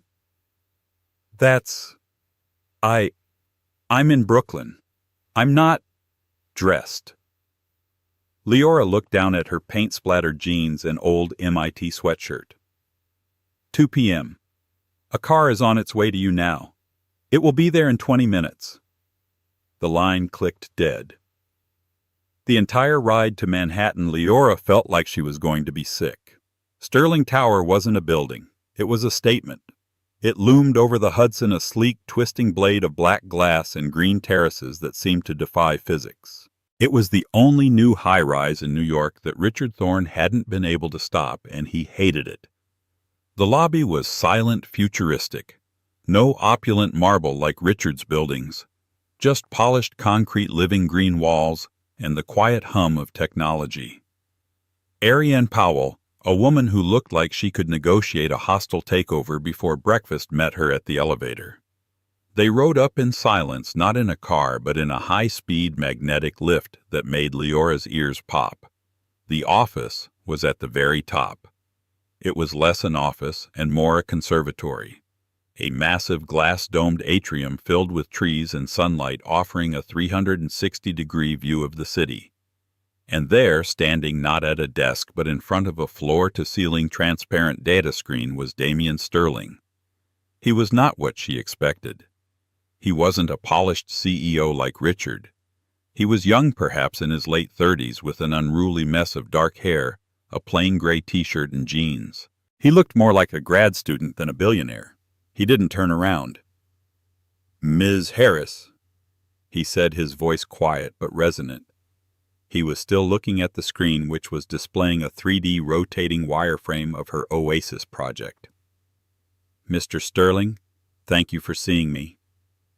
"This is flawed," he said, tapping the screen. The model zoomed in on her water reclamation system. "This filtration matrix, it's optimistic. The particulate load from a residential block this dense would overwhelm these algae scrubbers in 6 months." Leora bristled. The panic evaporated, replaced by the familiar fire of an academic defense. "It's not flawed, Mr. Sterling. It's conditional," she shot back, stepping forward. "The models are based on standard algae, yes. But if you integrate C. Reinhard Thai strains genetically modified for accelerated bioremediation, which I know your Sterling Bio division has been perfecting, the efficiency increases by 40%. The models hold." Damian finally turned. His eyes were a piercing, intelligent blue. He wasn't smiling, but there was a new energy in his gaze. He walked over to another part of the model. "Your social integration matrix," he said, pointing. "You're mixing luxury and subsidized units on the same floors. The industry standard which Thorne Properties perfected is pour doors. It's cynical, but it's profitable. Your model invites conflict." "My model invites community," Leora countered, her voice rising. "The industry standard is what creates urban blight. It creates us and them. My model uses shared central spaces, the gardens, the agora, the rooftop farms as mandatory interaction points. The exclusivity isn't in the door. It's in the idea. You don't live in Oasis to hide. You live there to participate." She was pacing now, energized. "Richard, Mr. Thorne, he always said people want exclusivity. He's wrong. People are lonely. They're desperate for connection. They just haven't been given the infrastructure for it. Oasis isn't a building. It's a social algorithm written in concrete and light." She stopped, breathless. Damian Sterling was silent for a full minute. He just watched her. He looked from her back to the screen, then back to her. "Richard Thorne," Damian said, testing the name. "You know him?" It wasn't a question. "He's my ex-husband," Leora said, her chin high. A flicker of something passed over Damian's face. Understanding, pity. No, it was something harder. It was recognition. "I see," he said. He walked back to the main screen and with a single gesture wiped her oasis design from it. Leora's heart sank. She'd failed. She'd been too argumentative. Richard's voice echoed in her head. "You're too intense, Leora. You scare people." "Mr. Sterling, The Sterling Prize is for concepts," Damien interrupted, turning to face her. "We give $1 million to a charity or a university, we get a nice press release, and the idea dies in an academic paper." He gestured to the empty screen. "Your project? Oasis. It's not a concept, Ms. Harris. It's a prototype. And you're right about the filtration. But you're wrong about the load-bearing calculations for the vertical farms." He tapped the screen and a new project appeared. It was massive. It was gorgeous. It was a city. "This," he said, "is Project Aegis. My division for New World infrastructure. I've been acquiring land for 2 years. A dead shipping yard in Red Hook. It's the perfect test site." He looked at her, his expression unreadable. "You didn't win the prize, Ms. Harris." "Oh," she said, her voice small. "I'm dissolving the prize. It's a waste of time. I'm funding this instead. And it needs a chief architect. It needs someone who understands that a building isn't just a box, but a social algorithm. Someone who isn't afraid to argue with me." He extended a hand. "I'm not offering you a prize, Leora Harris. I'm offering you a job. I'm offering you the chance to build the impossible." Leora looked at his outstretched hand. She looked at the city on the screen. She thought of Richard's scaffolding remark. She didn't take his hand. Instead, she walked to the screen and pointed. "The load-bearing calculations are fine," she said, a small smile playing on her lips. "If you're using steel, but if you use a laminated timber and graphene-reinforced core, you don't just get support, you get energy storage. Now, about my salary." Damien Sterling threw his head back and laughed. It was a surprising, joyous sound. "Ariane," he called out, "draw up a contract, and find Ms. Harris the best damn engineering team we have. We have work to do." The next 3 months were a blur. Leora moved out of her Greenpoint studio and into a corporate apartment at her insistence, a modest one near the Sterling Tower. Her life, which had shrunk to the size of a single room, suddenly became infinite. Project Aegis was Damien's name, but Oasis was its heart. Leora wasn't just an employee. She was the visionary. Damien had given her a floor, a team of 20 of the world's brightest engineers, urban planners, and sociologists, and a budget that made her head spin. But it wasn't a blank check. It was a challenge. Damien Sterling didn't manage. He interrogated. Their days were a high-octane intellectual battle. The community agora is inefficient. He'd challenge pointing at the blueprint. The foot traffic to vendor ratio is off by 12%.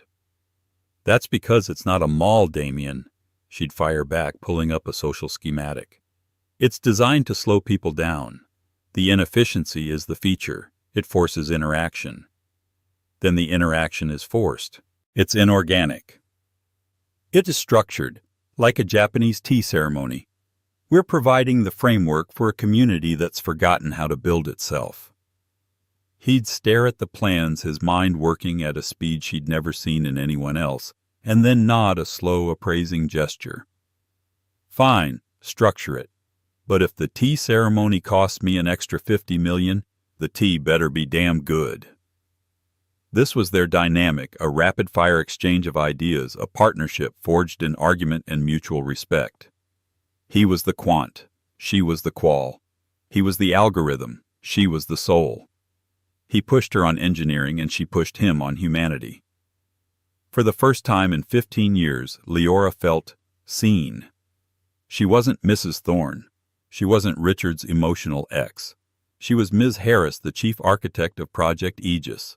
She worked 18-hour days lost in material stress tests and social flow diagrams. She was exhausted, exhilarated, and terrifyingly happy. Meanwhile, the New York high society and real estate world began to notice. The first tremor was a small mention in the Gilded Post, the city's most ruthless gossip paper. The columnist Olivia Sharp was a known entity, a friend of Richard's. Spotted, which forgotten Park Avenue princess has been seen flitting in and out of Sterling Tower? We hear the ice-cold tech titan Damien Sterling has a new protege. A pity project, perhaps? Or is she just designing his new doghouse? Lyora read it and her blood ran cold. But Damien, when she showed it to him, just shrugged. "Does it stop the concrete from curing?" he asked, not looking up from a holographic model. "No, but—" "Then it doesn't matter. Get back to work, Harris. Your solar array is underperforming." But Richard Thorne wasn't just a gossip monger. He was a shark who'd smelled blood. And that blood was in Red Hook. Richard had been trying to acquire the same dead shipping yard for years. He wanted to build Thorne Landing, a complex of luxury high-rises that would block out the sun and price out the neighborhood.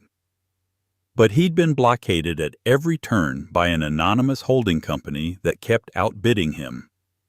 Now he knew who it was. Damien Sterling.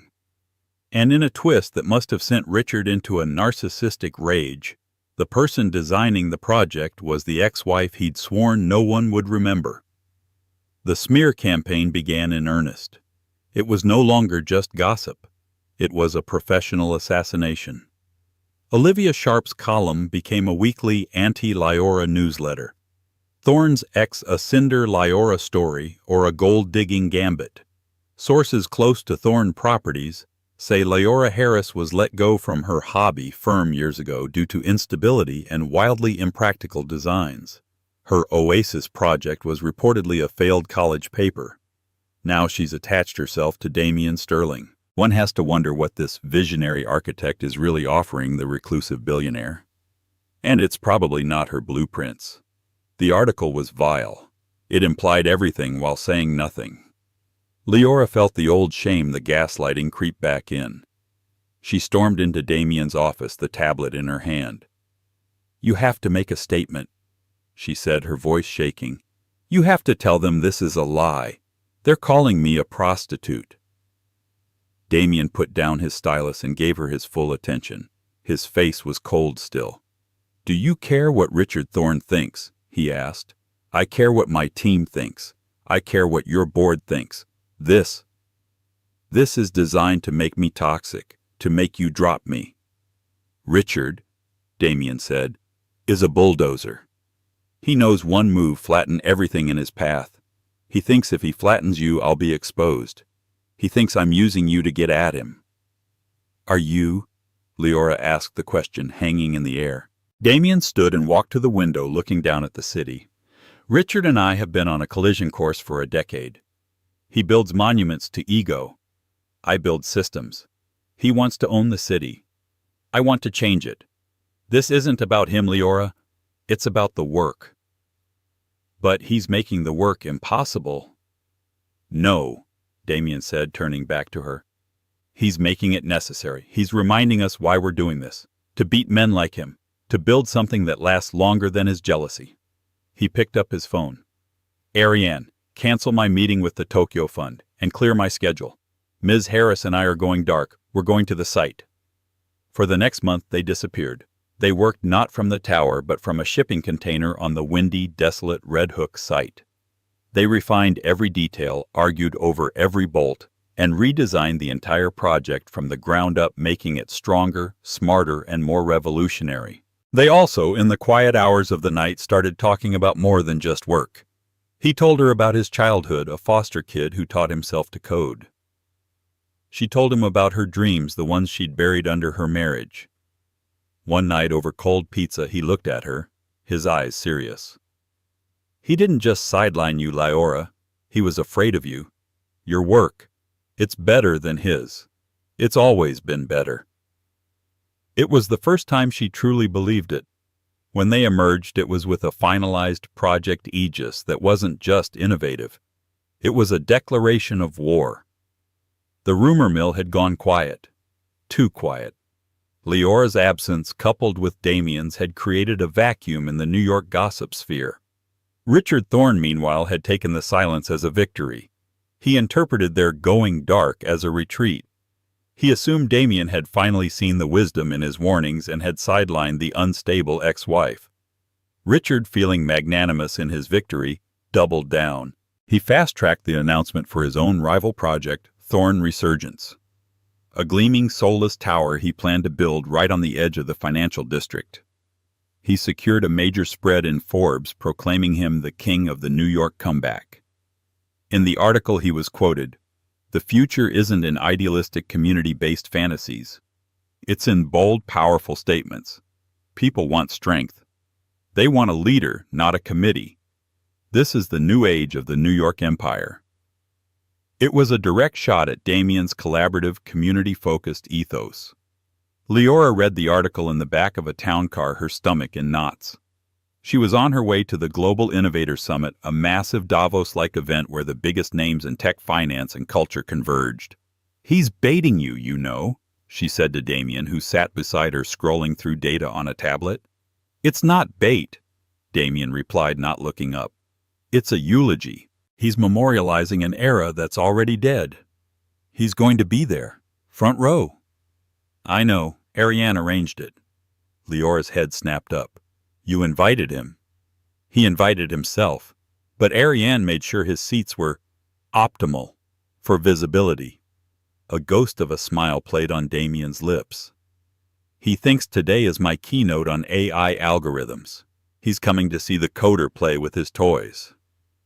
"And what is today's keynote about?" Leora asked, adjusting the sleeve of her simple, powerfully tailored Armani pantsuit.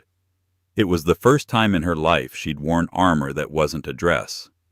"Today," Damien said, finally looking at her, his blue eyes locking with hers. "Today is about architecture, the architecture of the future." The auditorium was packed, thousands of investors, journalists, and tech moguls. And just as Damien had predicted, there in the center of the front row was Richard Thorn. He was in his element, holding court, his arm draped around Isabella Vance, who looked bored and beautiful. Richard gave Leora a small, pitying nod as she and Damien were escorted to their seats. It was the nod of a king to a former courtier. "Look at you," the nod said, still carrying the briefcase, still the assistant. Leora's hands clenched, but Damien's hand lightly brushed her elbow, a silent wait. The lights went down. The summit moderator walked on stage. "Ladies and gentlemen, our keynote speaker needs no introduction. He is the man who has redefined predictive AI logistics and bioengineering. Please welcome Damien Sterling." Damien walked onto the stage to thunderous applause. He stood at the center, not behind the podium, but in the open. He looked relaxed in his element. "Thank you," he began, his voice filling the hall. "We're here to talk about innovation. But for the last 20 years, innovation has been a digital concept. We've built empires in the cloud. We've built worlds inside our phones. But the world we actually live in," he gestured, and the massive screen behind him lit up not with code but with images of bleak, sterile cityscapes. Glass towers, empty plazas, the homeless huddled in the shadows of multi-million-dollar condos. "The world we live in is failing. We've been sold a lie. That progress means privatization. That community is inefficient. That the only purpose of a skyline is to show off wealth." In the front row, Richard Thorn, who had been checking his phone, looked up. His smile faltered. This was not a speech about AI. "We've been led by men who build monuments to their own egos." Damien continued, his voice growing stronger. "Men who see concrete and steel as weapons of acquisition. Men who build poor doors and call it market segmentation. Men who value a view more than a vision." A low murmur went through the crowd. This was an ambush. "These men," Damien said, his gaze sweeping the front row, "call themselves architects of the future, but they are just temporary scaffolding." Leora gasped. He was using Richard's own word. Richard Thorn's face went white. He knew in that instant that this was not a keynote. It was an execution. Isabella had visibly leaned away from him. "Sterling Industries," Damien announced, "is today launching a new division, Project Aegis, a multi-billion-dollar initiative to build the city of tomorrow today, a city built on sustainability, community, and human connection. We are building the first prototype in Red Hook." The screen behind him erupted with the Oasis renderings. Not the old academic ones, but the new, breathtaking, fully realized designs. The vertical farms, the sunlit agoras, the cascading water gardens. The crowd collectively oohed. "This is not a concept," Damien said. "The ground is being broken as we speak. But I am not the visionary here. I am just the engineer. The architect of this revolution is someone who has been told her ideas were pipe dreams. Someone who was told she would be forgotten." He turned his gaze, finding Leora in the wings where she'd moved. "It is my absolute honor to introduce the woman who designed this entire future, the chief architect of Project Aegis, and my future partner, Ms. Leora Harris." The silence in the auditorium was absolute, a perfect crystalline vacuum. It lasted for 1 second, 2, then 3. "My future partner, Ms. Leora Harris." The words echoed, amplified. Partner. Richard Thorne looked as if he'd been physically struck. His mouth was open, his face a mask of puce, incredulous rage. The Champagne King of New York had just been checkmated by a tech geek and the scaffolding he'd thrown away. The spotlight hit Leora where she stood in the wings. For a paralyzing moment she was back at the Met in the shadow of the column, hearing those words. Forgotten. Damien was looking at her not with a command but with an invitation. His hand was outstretched. Leora took a breath. She smoothed the front of her jacket. She thought of her tiny Brooklyn apartment, of the rejection emails, of the condescending smile Richard had given her just 10 minutes ago. She walked out of the shadows and into the light. She didn't look at Richard. She didn't look at the gasping crowd. She walked directly to Damien Sterling, a small, confident smile on her face. She did not take his outstretched hand. Instead, she stood beside him as an equal. The auditorium exploded. The applause was deafening. It wasn't just applause. It was a release. The investors seeing the future of urban development. The journalists sensing the biggest business and drama story of the year. The tech crowd seeing their digital-first leader make a massive, unprecedented move into the physical world. Leora stepped up to the microphone. "Thank you, Damien," she said, her voice clear and strong, not a tremor in it. "Mr. Sterling is right about one thing. We have been sold a lie about how we are supposed to live." She clicked a remote, and a new rendering appeared, a cross-section of the water reclamation system, the C. Reinhardti strains working their magic. For too long, profit and community have been treated as opposing forces. Oasis is not a charity project. It is the single most profitable, sustainable, and scalable urban model ever designed. She was brilliant. She was in her element. She didn't talk about her divorce. She didn't talk about Richard. She talked about material stress, photovoltaic efficiency, and the social ROI of shared public spaces. She was not a victim. She was a visionary. For 20 minutes she held them spellbound. She took their unformed anxieties about loneliness, climate change, and urban decay, and she gave them a blueprint for the solution. When she finished, there was a beat of silence, and then the entire auditorium rose to its feet. A standing ovation. Damien Sterling stood beside her, clapping his eyes, never leaving her face. In the front row, the seats were empty.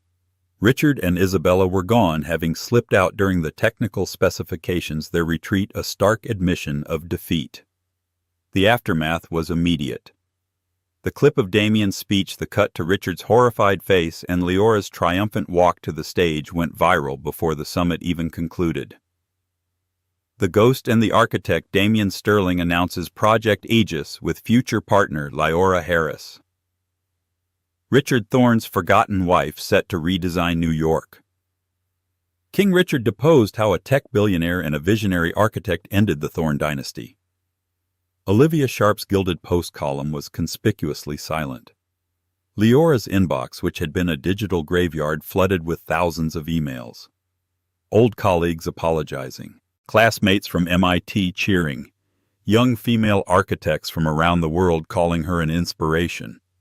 The word partner was the talk of the town. Was it business? Was it personal? The ambiguity was its power. To the business world, it meant she was an equity-holding partner in the most valuable new venture of the decade. To the social world, it meant more. Richard hadn't just lost his ex-wife. He'd lost her to his greatest rival. He hadn't just been beaten. He'd been replaced. That evening at the exclusive post-summit reception, Leora was surrounded. Investors, mayors, venture capitalists, all vying for a moment of her time. Richard Thorne tried one last desperate gambit. He cornered Leora by the terrace, his face a mottled red, his voice a low, venomous hiss. "This is a joke, Leora," he spat, grabbing her arm. This boy, he's using you. He's a child playing with blocks. You'll come crawling back to me when his oasis fantasy dries up." "Let go of me, Richard," Leora said, her voice dangerously calm. She didn't try to pull away. "I made you," he hissed. "You were nothing. You'll be nothing again. You told everyone I'd be forgotten." Leora looked down at his hand on her arm, then back to his face. "And you were right in a way. The woman you knew, the one who believed your lies, the one who let you call her work a hobby, she is forgotten. She's gone. You erased her." She leaned in, her voice dropping. "And you should be terrified of the woman who's left." "Ms. Harris." Damien's voice cut through the air. He was standing right behind Richard, flanked by two very large, very calm security guards. "Is there a problem?" Richard dropped his hand from her arm as if it were on fire. He looked from Leora's cold fury to Damien's colder indifference. He was a lion, yes, but this was not his jungle. He was an animal in a cage, and the walls were closing in.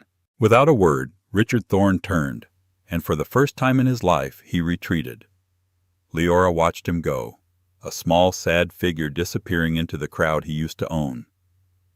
She turned to Damien.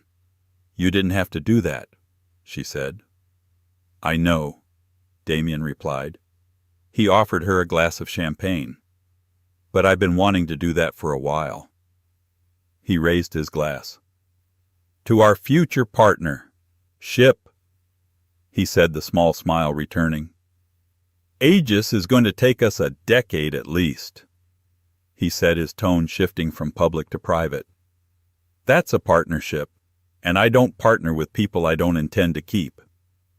Leora clinked her glass against his. "To the work, Damien." "To the work."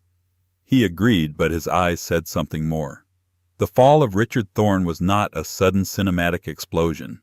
It was a slow, agonizing bleed, a death by 1,000 paper cuts, each one delivered by the market he claimed to command. His Thorne Resurgence project, the monument he had staked his name on, became a public joke. After the summit, Resurgence sounded less like a comeback and more like a desperate plea. His primary investors, a consortium of international bankers who cared for nothing but the path of least resistance to profit, began to pull their financing. They didn't call Richard personally. They had their people send sterile, legal-heavy emails. The message was clear: your brand is toxic. We're moving our capital to the Aegis model. Forbes, the same magazine that had crowned him king, ran a follow-up piece titled "The Scaffolding King: How Ego Toppled an Empire." Even Olivia Sharp, the Gilded Post columnist who had been his loyal attack dog, turned on him. Seeing which way the wind was blowing, she wrote a scathing eulogy for his career, painting him as a relic, a dinosaur of development who couldn't adapt. She praised with sickening, sycophantic zeal the breathtaking, human-centric vision of Leora Harris. The final personal humiliation came not from the market, but from the merger. Isabella Vance arrived at his office not in tears, but in a crisp, steel-gray business suit, her father's lawyer in tow. She placed the offensively large engagement ring on his desk. "The terms of our family's prenuptial merger," she said, her voice as cool as the diamond she was abandoning, "were contingent on a brand synergy that is no longer viable." "This is a temporary setback, Isabella." Richard had blustered, the old roar sounding more like a wheeze. "This is a paradigm shift, Richard. She corrected him, picking a piece of lint from her sleeve. And you are on the wrong side of it. The Vance family is officially exploring a partnership with Sterling's Aegis initiative. Good luck with your resurgence. But the true execution, the public guillotining, happened at City Hall. The Red Hook waterfront contract was up for its final vote. Richard, looking haggard and visibly smaller in his bespoke suit, made a desperate rambling presentation based on tax revenue and exclusive luxury. He sounded like a man from another century. Then Leora and Damien took the floor. They didn't talk about luxury, they talked about life. They presented hard data on air quality, community health, and long-term economic stability.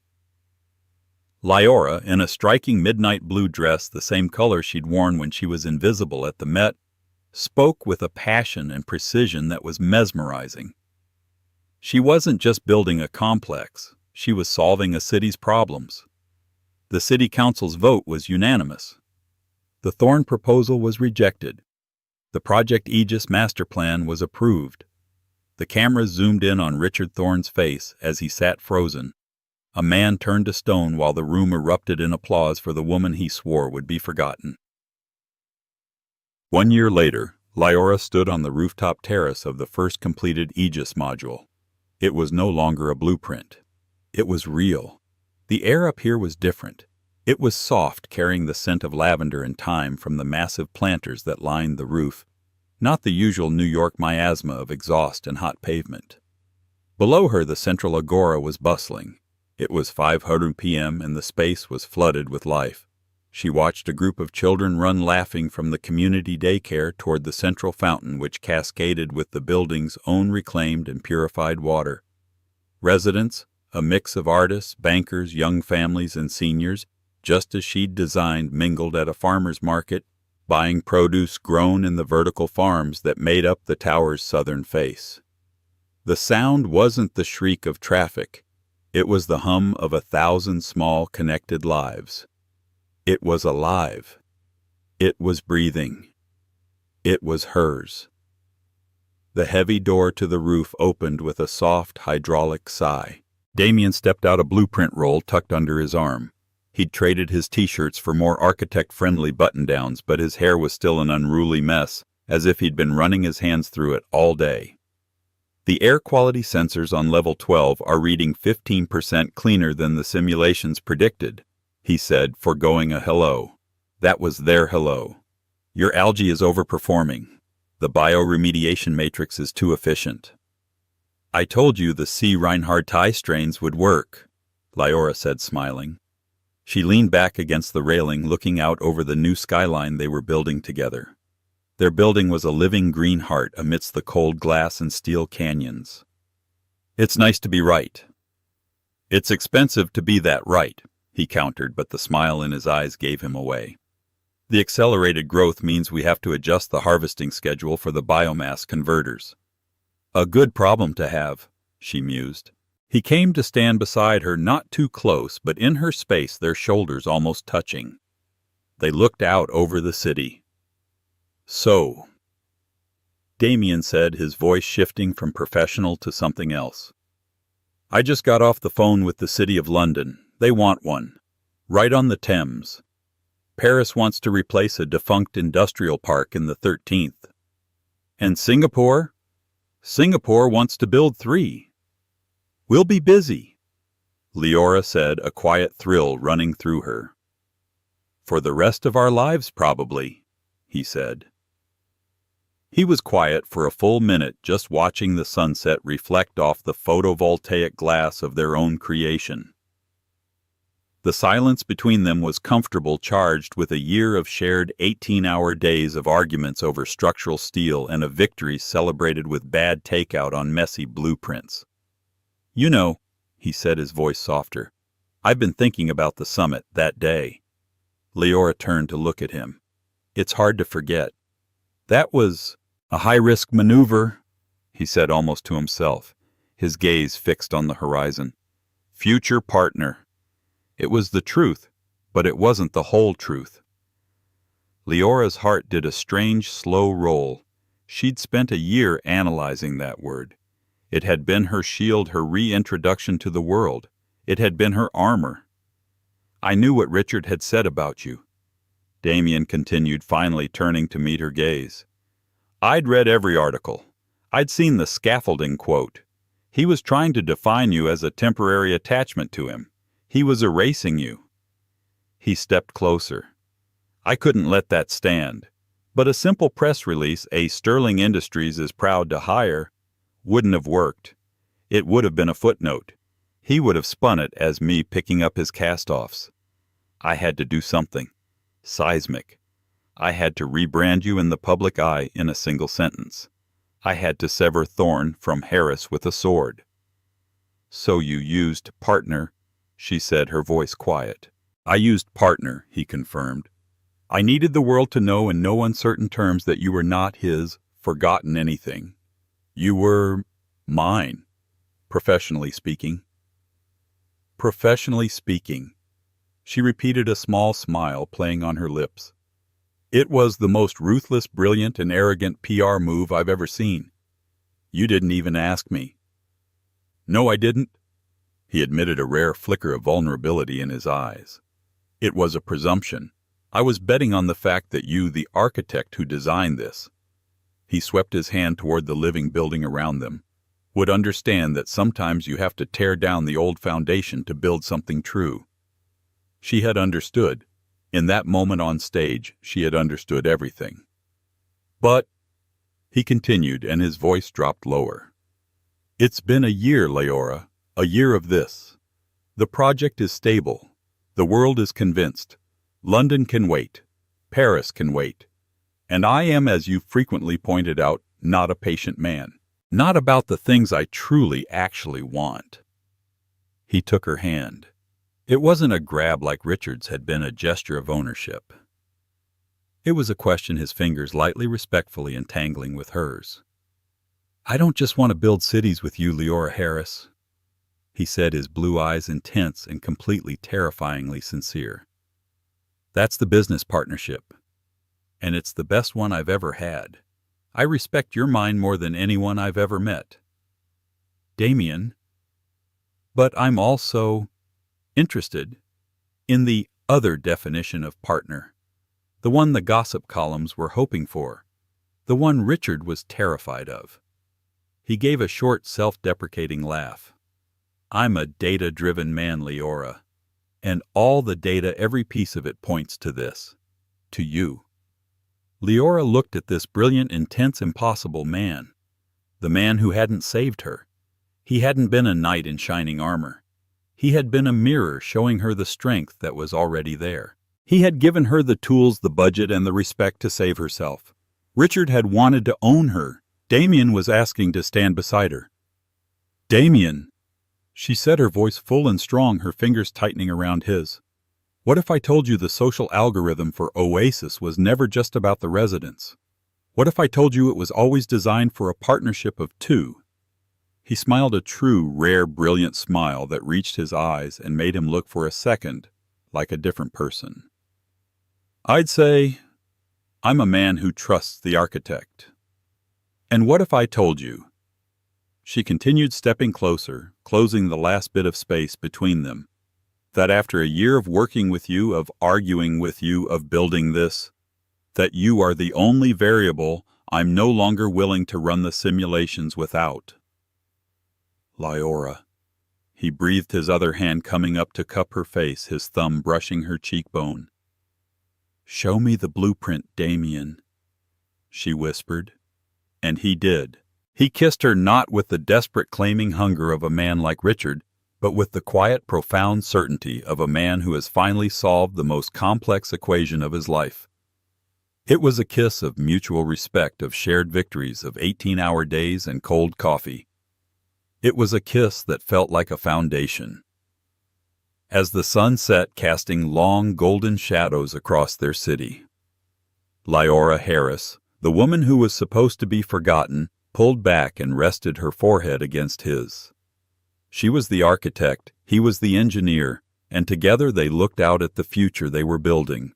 And for the first time the blueprint was perfectly, completely clear. The perfect revenge isn't just success. It's becoming undeniable. Lyora's story shows that your greatest work, your true calling, often comes right after your greatest setback. She wasn't just scaffolding for someone else's life. She was the architect of her own. What did you think of Richard's downfall? Was Damien's move at the summit pure business, or was it the most epic romantic gesture of all time? Let me know your favorite part of the story in the comments below. And if you love stories about impossible comebacks, getting that second chance and proving everyone wrong, please do me a huge favor, hit that like button, share this video with someone who needs to hear it, and most importantly, subscribe to the channel and ring that notification bell. You don't want to miss the next story. Trust me, the drama is just getting started.